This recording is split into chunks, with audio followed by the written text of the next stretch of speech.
ये संविधान बनने का मतलब क्या था? कोई ब्राह्मण कोई शूद्र नहीं होगा ना। बाबा साहब अंबेडकर का दो कोटेशन जो सब लोग जानते हैं फिर भी पढ़ना जरूरी है। 26 नवंबर 1949 का भाषण, और डॉक्टर अंबेडकर ने कहा कि आज से हम अंतर विरोधों के दौर में प्रवेश कर रहे हैं।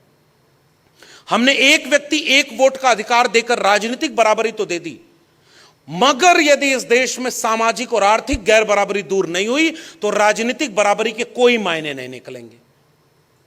डॉक्टर अंबेडकर ने चेतावनी दी थी। आज आपको क्या लगता है, सामाजिक और आर्थिक गैर बराबरी दूर हुई? आज भी घोड़ी चढ़ने पर किसी को मारा जाता है, आज भी मूंछ रखने पर कोई मारा गया। संविधान दिवस पर मैं याद करना चाहता हूं अपने बच्चे इंद्र मेघवाल को, जिसको पानी पीने के मटके को छू देने पर मारा गया। मैं याद करना चाहता हूं हाथरस की अपनी उस बहन बेटी को, जिसके जाति देख करके उसको अमानवीय प्रताड़ना दी गई। क्या मिट गया भेद? रोहित वेमुला आपको याद है कि नहीं? डॉक्टर पायल तड़वी आपको याद है कि नहीं? और ये सब आजादी का अमृत काल के पूरा होने के समय की बातें हैं। अब आइए उस विषय पर। देश का प्रधानमंत्री कहता है कि मैं ओबीसी मां का बेटा हूं। जब तक गुजरात के मुख्यमंत्री रहे तो ओबीसी नहीं याद आया, अब आके आपको ओबीसी याद आया। और जब ओबीसी जाग गया और कहा जाति जनगणना करानी है तो कहा मेरी नजर में केवल एक ही जाति होती है, वो है गरीब। जब वोट लेना हुआ तो ओबीसी बन गए, और जब अधिकार मांगा ओबीसी ने तो कहा कि हम गरीब ही हैं, गरीब को ही वोट देते हैं। 35 साल भीख मांगी, 35 साल भीख मांगी। अरे भाई, हमारे पुरखों ने लिखा कि जो मांगने गया वो मर गया। तब जाकर के हम ये पूछना चाहते हैं कि ये बराबर का समाज कैसे हुआ, और हम पूछना चाहते हैं कि आजादी के 75 साल बाद इस देश में SC ST OBC प्रोफेसर कितने बने। यहां से भारत का संविधान बचेगा। आप सेंट्रल गवर्नमेंट के बहुत सारे इंप्लॉइज लोग हैं और भी बहुत सारे लोग आए हुए हैं। बताइए, पुराने लोग जितने सरकारी नौकरी पाए थे अब उससे संख्या बढ़ रही है, घट रही है? घट रही है। पुरानी पेंशन बंद हो गई। ये वाला जो आज का प्रधानमंत्री है, इसके पुराने वाले थे, उन्होंने पेंशन बंद की तो इसने सोचा कि नौकरी खत्म कर देते हैं, सरकारी नौकरी खत्म। 1% से भी कम सरकारी नौकरी बची है। तो संविधान में लिखा है कि आरक्षण मिलेगा, तो आरक्षण सरकारी शिक्षा और सरकारी नौकरी में था। अब मैं आपको संकेत दे रहा हूं कि कैसे संविधान भीतर से खत्म किया गया। सरकारी शिक्षा को खत्म करने के लिए एक पॉलिसी लाई गई है, नई शिक्षा नीति 2020। मैं प्रोफेसर हूं, मेरी जिम्मेदारी ये बात कहने की। संविधान की प्रस्तावना कहता है कि न्याय और समता होनी चाहिए ना। किसी की जेब में पैसा हो तो उससे तय ना हो कि उसका बेटा बेटी अच्छे स्कूल में पढ़ेगा या नहीं पढ़ेगा। और यह काम राज्य का है, सरकार का है, और सरकार कह रही है मंदिर बनाएंगे, वहीं बनाएंगे। हॉस्पिटल वहीं क्यों नहीं बनाओगे? स्कूल वहीं क्यों नहीं बनाओगे? यह संविधान कहता है। और इस संविधान के आलोक में आपसे कहने आया हूं कि कैसे भारत का संविधान अंदर से खोखला कर दिया गया है। नई शिक्षा नीति 40% सिलेबस ऑनलाइन मोड में चला गया है। ऑनलाइन मोड में वैकेंसी 40% खत्म, और अब प्राइवेटाइजेशन हो रहा है, सेल्फ फाइनेंस कोर्सेज आ रहे हैं। और सरकार पहले यूजीसी से चलती थी, पढ़े लिखे लोग हैं यहां, और यह बात आपको इसलिए कह रहा हूं क्योंकि गांव के लोगों को उनकी भाषा में यह बात समझाइएगा। हम आपकी भाषा में अलग बोल रहे हैं, लेकिन गांव वालों को समझाइए कि कलम पकड़ने का अधिकार संविधान ने दिया था और कलम छीन ली गई है, और आपसे कहा जा रहा है त्रिशूल और तलवार पकड़ लो। यह खतरा है भारत के संविधान पर।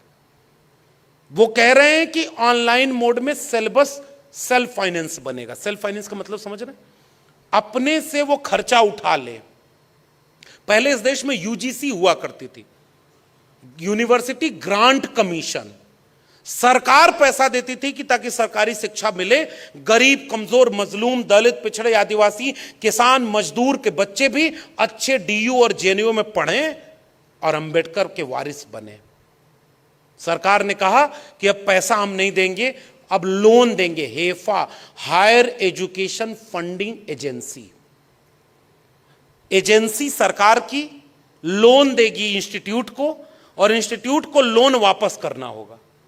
तो जब लोन वापस करना है तो इंस्टीट्यूट कम लोन लेना चाहेगा और सोचेगा पैसा अपने से जनरेट करें, और पैसा जनरेट कराने के लिए उसके पास क्या होगा? विद्यार्थी की फीस।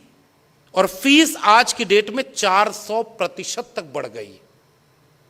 इलाहाबाद विश्वविद्यालय की फीस 440% बढ़ा दी गई। वहां के बच्चे जब आंदोलन किए तो सारे बच्चे आज जेल में हैं।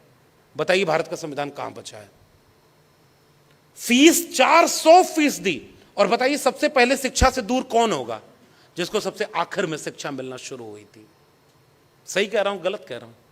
इस देश के दलित, पिछड़े, आदिवासी बच्चे तो पहली बार अभी ढंग से यूनिवर्सिटी पहुंचना शुरू हुए, और आपने एजुकेशन बेच दी। संविधान यहां से खत्म किया जा रहा है। और अगर सरकारी शिक्षा बिक गई तो आरक्षण आधा खत्म हो गया कि नहीं हो गया? प्राइवेट में तो कोई आरक्षण नहीं है। और दूसरा है सरकारी नौकरी, उसकी हालत हमसे बेहतर आप जानते हैं। 1% से भी कम सरकारी नौकरी बची है। इसलिए वो संविधान को भीतर से खोखला कर रहे हैं, क्योंकि बाहर से वो नहीं खत्म करना चाहते। प्रधानमंत्री बने थे तो माथा झुका दिया था संविधान के ऊपर। इस देश में एक चाय बेचने वाला देश का प्रधानमंत्री कभी नहीं बनता जब तक इस देश में भारत का संविधान नहीं होता।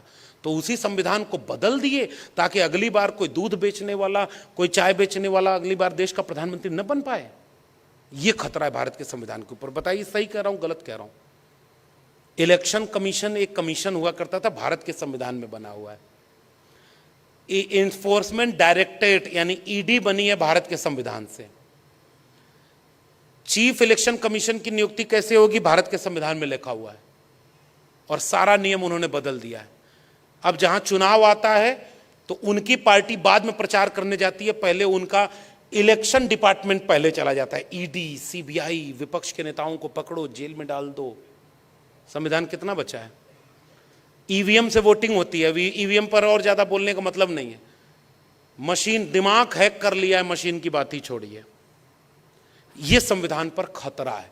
अगर संवैधानिक संस्थाएं ही बर्बाद हो जाएंगी तो संविधान बचेगा किससे? संविधान किसी इस प्रस्तावना या उससे बना हुआ कोई दस्तावेज का नाम नहीं है। बाबा साहब की दूसरी चेतावनी याद करना चाहता हूं।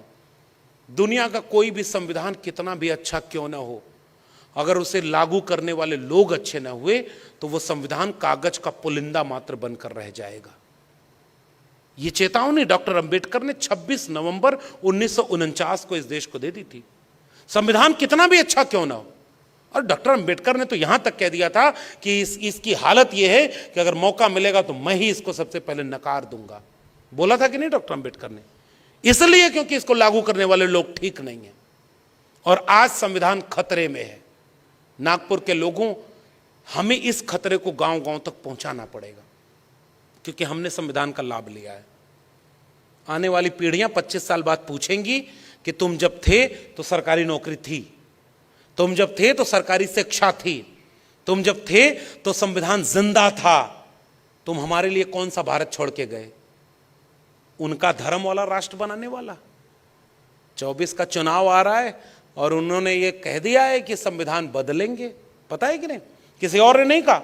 इस देश के प्रधानमंत्री के आर्थिक सलाहकार ने लेख लिख करके कहा है कि अब इस देश के संविधान को बदल देने की जरूरत है। और यह तथ्य तो सबको पता होगा। संविधान क्यों बदल देने की जरूरत है? क्योंकि हर धर्म की किताब के ऊपर है संविधान, और कुछ लोग अब इसे नीचे करके धर्म ऊपर करना चाहते हैं। यह खतरा है इस देश के संविधान के ऊपर। अब एक आखिरी में एक और कोटेशन, जिसमें कामयाबी क्यों हो रही है इनको और हमें क्या करना है, मैं यहां अपनी बात खत्म करूंगा। आप भारत के संविधान का आर्टिकल 51A, वो कहता है कि इस देश में लोगों को, अच्छा शिक्षा आपकी पहले ही बर्बाद कर दी, अब पढ़े लिखे लोग हैं नहीं, नौकरी आपको मिलेगी नहीं, तो 5 किलो अनाज तो 5 साल मिलेगा, आप कहेंगे उसी में सब कुछ मिल रहा है। तो शिक्षित जनता नहीं है तो संविधान को जानेगी कैसे?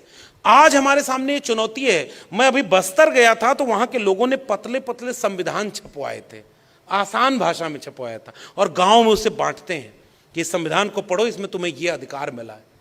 हमारे लोग अभी यही नहीं जान पाए कि इस संविधान से हमें मिला क्या है। तो पहला निवेदन मेरा पूरे देश के लोगों को यही रहता है कि आप अपने लोगों को, हमारे लोगों को यह बात समझाइए कि संविधान नहीं था तो पढ़ने का अधिकार नहीं था, संविधान नहीं था तो तालाब से पानी नहीं पी सकते थे। और ये तो महाराष्ट्र की जमीन है। हम भले याद करते हैं ज्ञानदेव, नामदेव, तुकाराम को, हम भले याद करते हैं शाहू जी और फूले साहब को, लेकिन हम ये भी जानते हैं कि वही इलाका इस देश का है जहां गले में मटका और पीठ पर झाड़ू बांधा गया था। उनको बस ये बात बताने की जरूरत है कि संविधान नहीं था तो क्या था, संविधान है तो क्या क्या मिला है। सीना तान कर जिनको कहा था कि मुख्य सड़क से नहीं चलेंगे, आपकी मेहरबानी देखिए, वो हवाई जहाज से उड़ के आते हैं और कहते हैं कि हम बाबा साहब का भारत बनाएंगे। ये बदलाव आया ना भारत के संविधान से। इसलिए मेरा मानना यह है, हम पढ़े लिखे लोगों की जिम्मेदारी है कि आसान भाषा में, हम पढ़े लिखे लोग नौकरी पा गए तो गांव में जाते नहीं, अपने लोगों से मिलते नहीं। और एक किस्सा बता दूं पुराने लोगों को, बाबा साहब अंबेडकर के पास एक व्यक्ति गया जो उन्हीं की अपनी कम्युनिटी से था, और उसने जाकर बाबा साहब से कहा कि मैं आईएएस बन गया। उस समय आईसीएस था, और उस समय अब जो आईएएस कहा जाता है, जो कलेक्टर, बहुत बड़ा पद। उसने कहा कि बाबा साहब आपकी वजह से आईएएस बना हूं, बहुत बड़ी नौकरी मुझे मिल गई, मैं आपके लिए कुछ करना चाहता हूं, बताइए आपके लिए क्या करूं। बाबा साहब ने कहा कि गांव जाते हो? उसने कहा नहीं। तो बाबा साहब ने कहा महीने में 2 बार अपने गांव जाया करना, अपनी बस्ती जाया करना। तुम्हें पुलिस सुरक्षा मिली है? तो कहा हां। तो कहे पूरी पुलिस सुरक्षा लेके, नीली बत्ती की गाड़ी लेकर के तुम अपने गांव महीने में 2 बार जाया करो। तो उसने पूछा कि करना क्या है? कहा कुछ नहीं, केवल अपने गांव जाकर के लौट आया करना। तो बाबा साहब ने जाते हैं तो उससे कहा तुम्हारे लोग जब तुम्हें देखेंगे अच्छे कपड़ों में, तब ये उनको आत्मविश्वास आएगा कि हमारे बीच का कोई व्यक्ति जब आईएएस बन सकता है तो अगली बार फिर वहां से कोई बच्चा पढ़ने निकलेगा और वो आईएएस बनना चाहेगा। इसलिए बाबा साहब ने कहा तुम गांव जरूर जाया करना। डॉक्टर अंबेडकर चाहते तो उनसे और कुछ मांग लेते। डॉक्टर अंबेडकर ने मांगा अपने समाज की भलाई, और हमको नौकरी मिली तो हम अपने गांव से दूर हो गए।